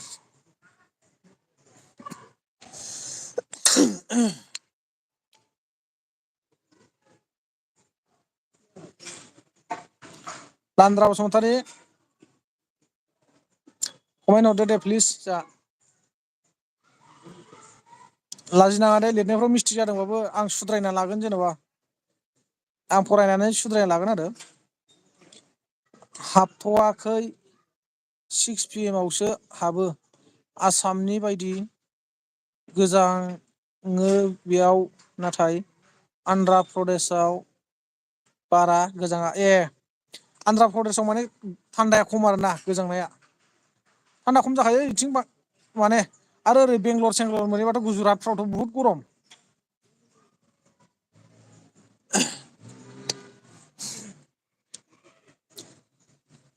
जोङो लाय आसामाव गोजांखाबाय आरो नै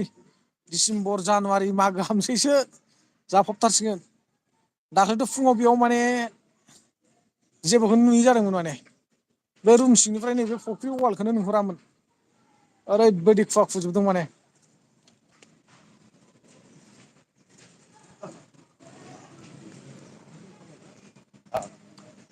कत जा रही बंदा होद गय बिजानो र' तामुल खाबा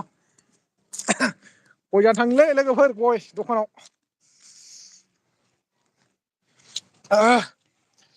नोंथांमोना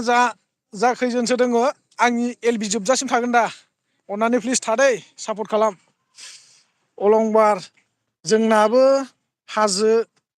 एरिया ना बेखायनो गोजाङो नों थानाया माने हाजो एरिया आरोना नोंसोर थानाय जायगाया गोजाङो जाहैबाय ने खोरोमदाव बसुमतारी एबसुनि प्रेसिडेन्ट दिपेन बर' आरो अमरसिं सार मोननि डिबाइटआ माला जागोन आदा आं बिराद गोसो जादों खोनासंनो बिसिनि डिबाइटआ ना थारिखखौ माब्ला लाखोथाय थारिखखौ खोन्थायाखै माथो थारिखखौ खिथायोबा खबर मोनगोन र' खबर मोनगोन दानि जुगावलाय अबावथो मा लाखोमानो हाबावनोब्रा ना मा होनो फंबायमोन ससियेल मिडियानि जुग दानि जुगाव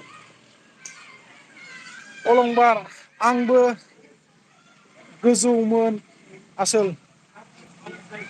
आं जागौमोन आंबो जागौमोन होद अलंबार बसुमतारी मा जानोमोन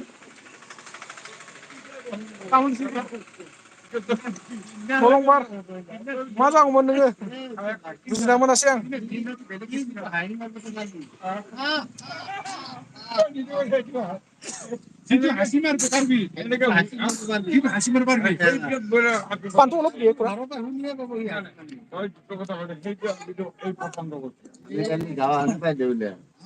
फुङाव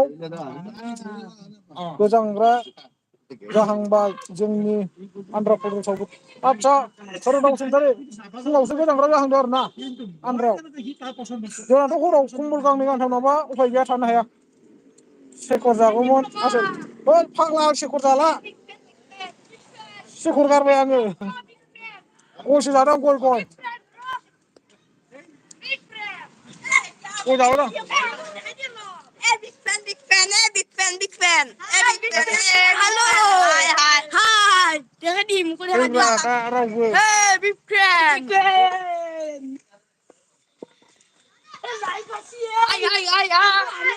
Like. Hey. Ada रावबो थांथ' बुजा या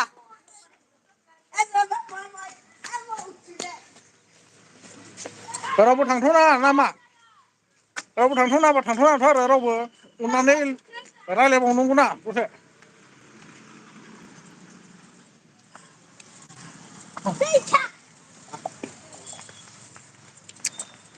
दे कमेन्ट हरदो लोगोफोर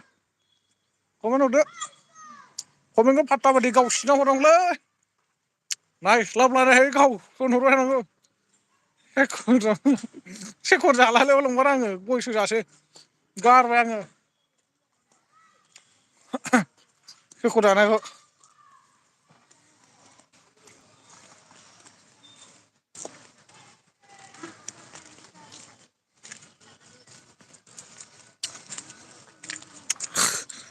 भिडिअनिफ्राय अलंबार भिडिअनिफ्राय दा थांथ' जाथांथ' एसे बर' हारिनि रायज्लायनांगौलै औ बर' हारिनि एसे खोथा रायज्लायनांगौ दे अलंबार खोरोमदाव औ दे रावबो गैखाया नोंसोर सानैल'सै जा जोंनि एरियानि जोंनि जायगानि बाथ्रा खोथा सावरायसै खोरोमदाव आरो अलंबार सानैल'सै दे कमेन्टखौल' एसे थाब हरदो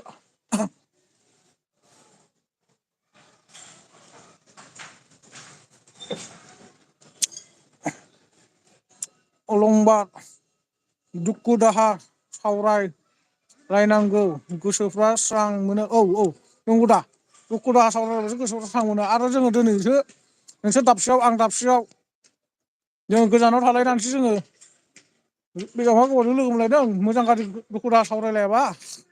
नङा होमबा मोजां मोनदों गोसोआव दिनै नोंसोरजों लोगो मोनलायनानै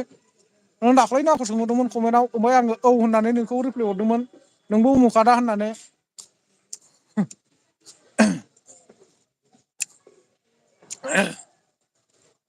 अलंबार एक्स एनडिएफबि नि फैसाखौ साबेसे मोनखो हुग्राजुलियाव एक्स एनडिएफबि नि फैसाखौ ना अलंबार मिसाखौलाय मा होनो गोबां मोनदों दै मोना नङा जोंनि हुग्राजुलियाव 160 जन ना 80 जनाव गैयाबाबो हमना ला 100आव जोंनि हुग्राजुलियाव 70% मोनदों आरो जोंनासो माला जायो गैया माथो थालांबाय आंना भेरिफिकेसनबो जादिया सार्टिफिकेटखौलाय मोनबाय सार्टिफिकेट मोननानै मा जानोब्रा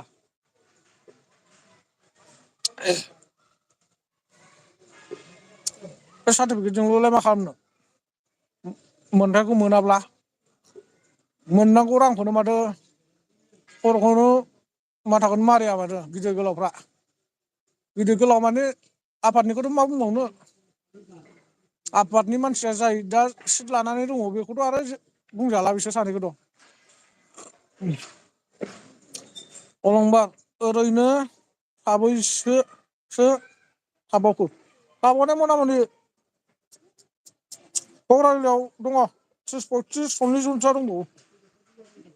40 जनसो दंबावो नों नाम हरबाय बायदों नामा बहाबा बबेबा मोनसेयाव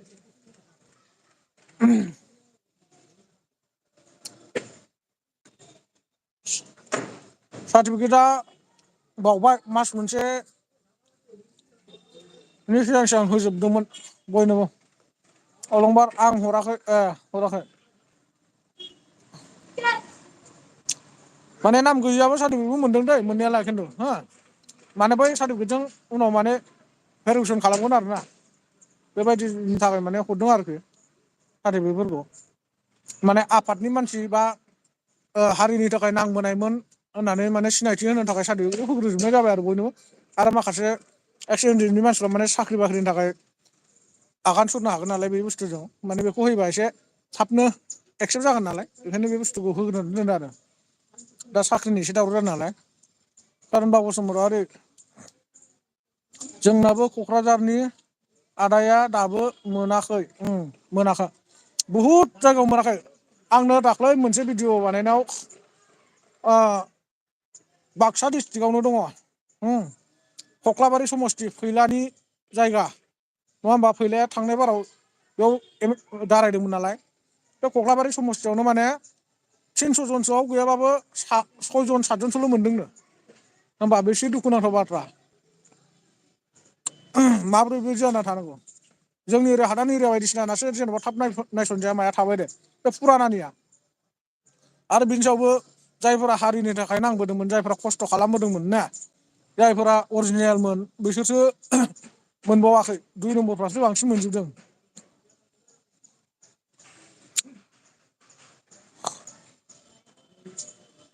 अलंबार रानि सानि गिनि सोरनिया बांसिन मोनखो माने आरनि एसनि जिनिया मोननाया एसनिया बांसिन मोनदों मिथिबायना एसनिया गोबां मोनदों एसनिया गैयाबाबो दा खोनानाय मथे 250 जनल'सो दंसै टटेल आरो एसनिया आरो ओमफ्राय आरनियाथ' दङ आरनाथ' मोनखायाखै गोदोनिफ्रायनो मोनाखै दाबो हायानो मोनाखै जायो ओइ लिडारफ्रा साफा सानै मोनदों आरो खोरोमदाव बसुमतारी जि आरो एस नियानो बांसिन मोनदों औ जि आरो एसनि माने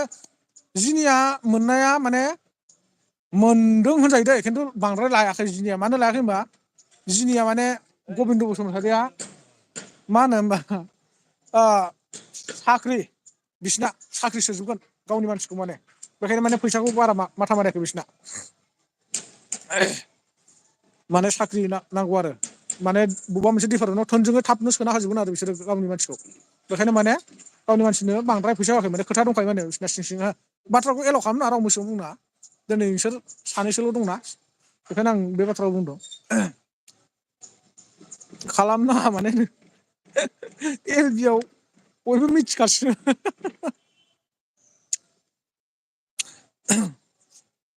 जोंहा सोरबा सासे खोनासंफैगासिनो दङ अननानै कमेन्ट खालामहर प्लिज কোনোবা এছামিছ মানুহ যদি কমেণ্ট কৰক প্লিজ কথা পাতিবি অলপ কোনোবা এজন আহি পেলাই চাই আছে মনে মনে কথা পাতক অলপ अगर कोई हिंदी वाला है तो हिंदी से कमेंट कीजिए प्लीज कोई बात नहीं बात करो थोड़ा अलंबार थैंक यू औ थैंक यू अलंबार आच्छा अलंबार डिउटिया खैथायाव सुटि जागोन सोर गोदान दंफैयो प्लिज कमेन्ट खालामहर फै एसे सावरायनि मोजां गाज्रि खोथा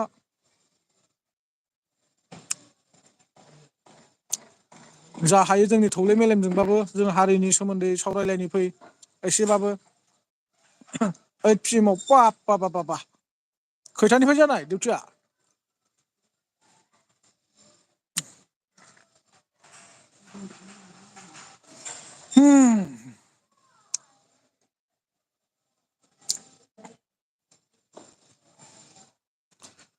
आंनाबो बेटारिया चार्जआ बारा गैला 21ल'सो दंसै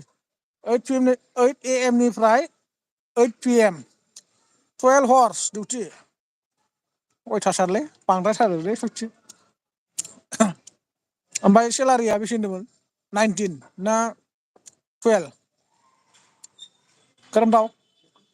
दे कमेन्ट हरदो बाबु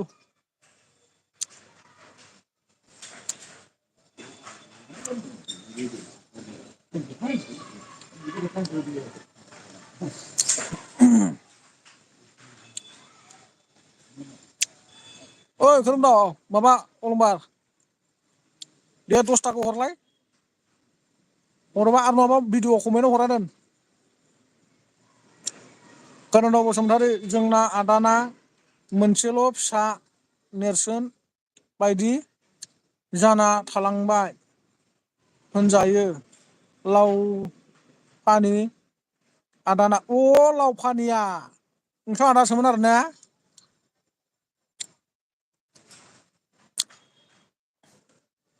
लावफानि आदाना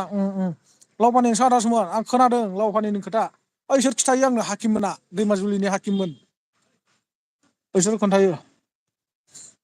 खोरोमदाव आंना 15 आदा खोरोमदावना 15,000 ना मासै मास होखायोना ना मास गोदान हाबहैयो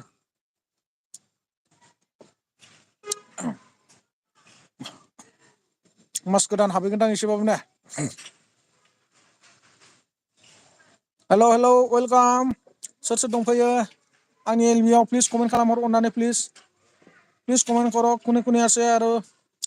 दुजन मानुह आरो আহিছে प्लिज कमेन्ट কৰক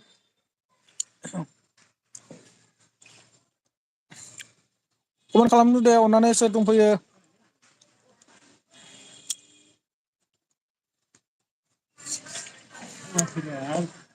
थान्दा लागसै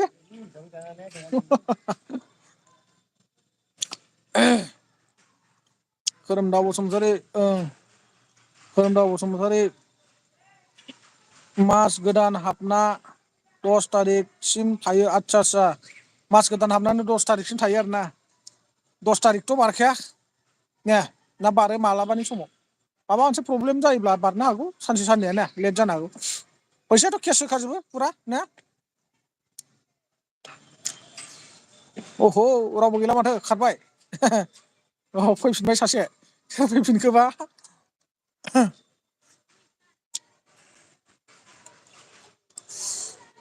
बेस्थ' जाबाय नामा नोंसोरो? बेस्थ' जाबायबा दोनलायनोसै खोमा उनाव लोगो मोनलायसिगोन। अलंबार नोंहा मा मावनायनि सिमां दं? आंनि सिमांखौथ' मा होनबावनो आं खुद गावनि समयसाखौनो समादान खालामनानै लानो हायाखै दासिमबो आरो मा बुंबावगोन आङो नायलांनोसै उननि फारसे मा मावलांनाय जायो। बिदिनो मोजां मोजां लोगो मोनलायबाय थाबा मोजां मोजां गोरों गोरा मानसिजों कमप्रमाइस जाबाय थानो मोनबाथ' मोजांनो फारसे आगान बारायलांनो सानदोंमोन। हाब्लाबो हायाब्लाबो रोंगौथि दंब्लाबो गैयाब्लाबो ना जेरै हारिखौ फोसाबलाङो मानसिफ्रा मैला जानायखौ सुस्रायो थिग बिदिनो माने हारिनि फारसे मोजां खालामलांनो हायोब्ला मोजां जागौमोन गावनि गोसोआवबो गोजोननाय मोनगौमोन नङा होमबा रायजो राजानि आइ आफा बिमा बिफाफोरनि एसेबाबो बोर मोनगौमोन अननाय मोनगौमोन नङा होमबा अलंबार दे दे उनाव लोगो मोनगोन औ औ दे उनाव लोगो मोनलायसिगोन हा अलंबार इउटुबावनो मोजां लाइभ खालामदो औ औ माने बेथ' नंगौ इउटुबावनो आं नाजादों आरो मोनसे चेनेल दंबावो एन टि भि नयन ब्लगस हा बेयाव आं अनलि सर्ट भिडिअ'ल' होगासिनो दङ बानायगोन आरो आं बेखौ टप लिस्टआव लाबोथ'वाखै दा नोंसोर सार्च खालामबा मोनगोन ना मोनाथाय एन टि भि नयन ब्लगस नयना खिन्थु ओइ नों लिरना हरबाय थाग्रा आखर बायदि नङा दै N A Y A N सो नयन ब्लगस बे मोननै चेनेलखौनो लानानै आवगायलांनो सानदों आङो माने जिउआव माने मोनसे चेनेलाव खालमासिनिफ्राय मा जायो मोनसे चेनेलाव आं फिसाजोखौ लाबोनो सानदोंमोन दा फिसाजोआ कार्बि आंलंआवसो थायो नालाय अलंबार अलंबार मोनो माखौ मोनो अलंबार बुजियासै आं सर्ट फर्मआव हरथारलायबाय नोङो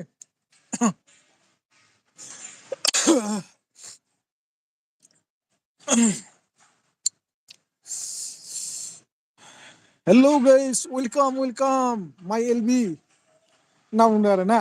इंलिस रोङाबाबो लागायनांगौलै इंलिसनि ससे ससे बै लोगोफोर अननानै प्लिज कमेन्ट खालामहर बिथांमोना आंखौ माने सिरि नायखोमागासिनो दं अननानै रायज्लायदो दे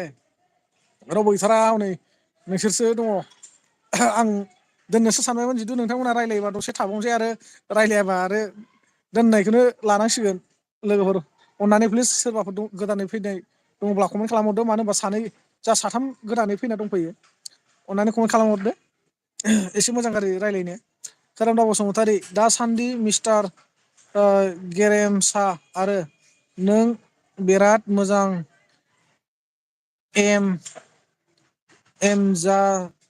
एमजाक भिडिअ लाबोगासिनो पलिटिकेल पार्टिनि दा बर्थमान पलिटिकेलनि माबा सोलिदों नालाय बेखायनो पलिटिकेलनिनो भिडिअ लाबोगासिनो दं आरो आंनि माबायानो भिडिअनि मेन रिजनानो आरो केटेगरियानो जाहैबाय पलिटिकेल एन्ड निउसनिखासो आङो केटेगरियावनो पलिटिकेल निउससो होनानै लाखादों बेखायनो आं पलिटिकेल निउसनि भिडिअखौनो लाबोबाय थागोन आरोखि आं बेयाव माने पलिटिकेल निउसनि भिडिअसो होबाय थाखागोन मोनसे ब्लगिंनि थाखाय बानायनानै दोनदों एन टि भि नयन ब्लग्स बे एन टि भि नयन ब्लग्सआव थांबा नुहैगोन बेयाव माने 38 माबा दङ साबफोर दङ हो 38ल' साब दङ माने गोदानसो नालाय आरो बांद्राय भिडिअबो होनाय जायाखै आरो टप लिस्टआव लाबोनाय जायाखै आं चेनेलखौ बै मोनसेखौ दा नोंसोरो सार्च खालामबा मोनगोन ना मोना एन टि भि नयन ब्लग्स सर्ट भिडिअसो होना दोनदों 6-7थासो दं खोमा ना 8थासो दं नामा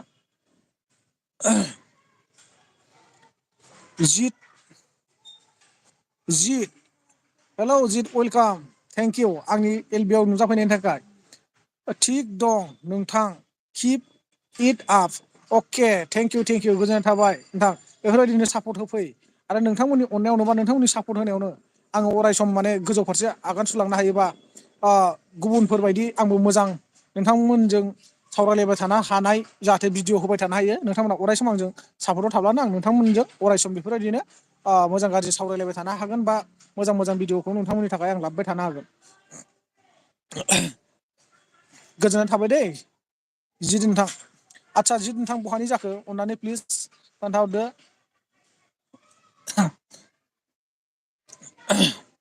मा जायगानि नोंथाङा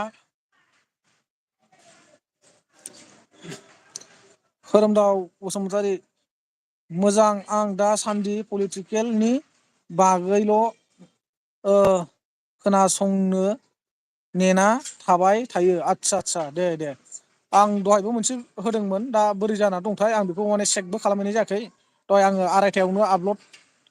जानाय माने पाब्लिक जानाय खालामना दोनदोंमोन 2:30 बाजियावनो पाब्लिक जानो थाखाय आं बेखौ माने टाइमखौ होना दोनदोंमोन दा माबायदि जाना दं आं बेखौ नायहैनाय जायाखै आरो ना माने प्रमद बर' बिथांखौ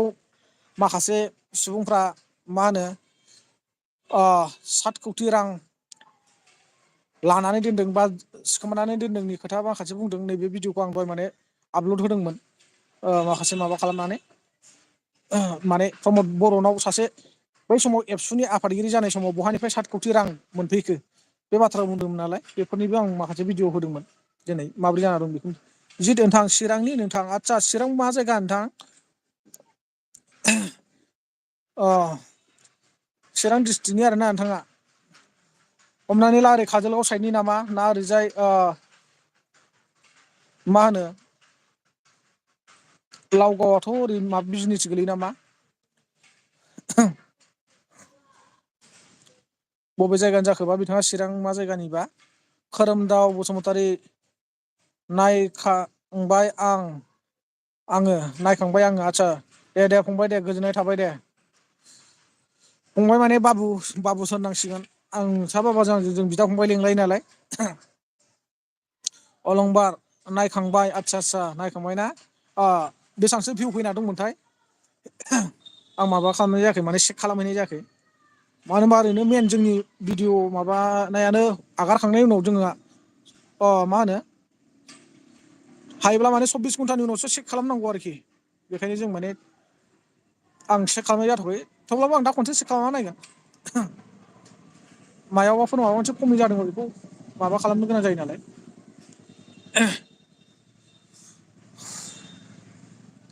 जि नोंथां चिरां मा जायगानि जाखो आरो नोंथाङा सानजौफुआव बा इभिनिं टाइमाव मा ओंख्रि जानायमोन खबर सबर माब्रै दङ नोंथां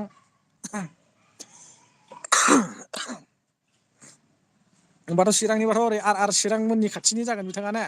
आरो ओरै मा होनो जोंहा सोमदोन बरगयारि अफ्रि दैमारि सारा बे बिथांमोननि जायगानि जि नोंथाङा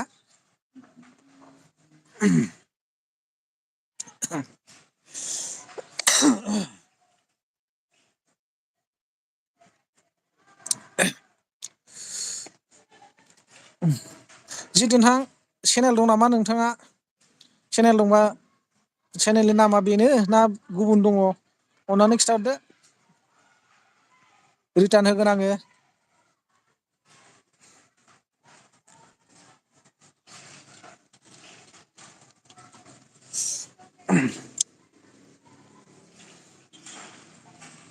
दे कमेन्ट हरदो दे नोंसोर साथामल'सो दंसै रावबो गैखायालै नोंसोर साथामल' दङ नोंसोर साथामनि थाखायनो दङ आं दासिमबो नेनानै नोंसोरजोंनो रायज्लायनो होननानै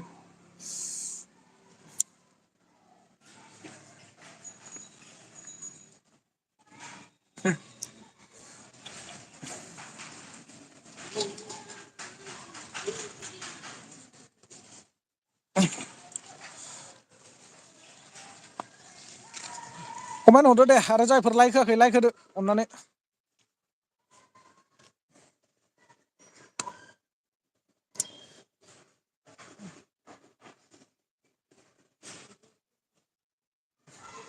दे सानै दंबावो सोर दंबावोथाय कमेन्ट हरलाय दं होननानै जायफोर दङ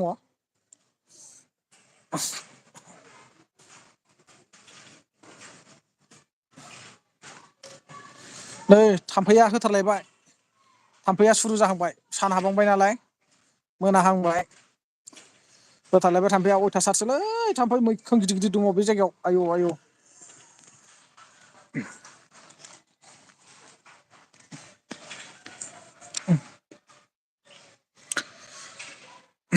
दे सोर दंफैयो अननानै कमेन्ट खालामहरदो दे आरो जायफोर गोदानै फैदों अननानै लाइकखौ होना गालांदो प्लिज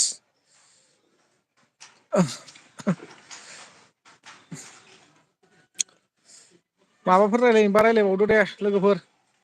अननानै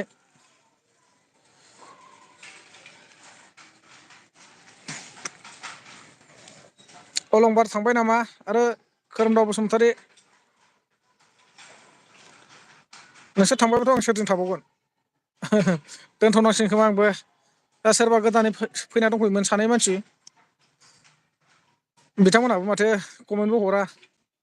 सोरजोंथो रायज्लायबावगोन आंलाय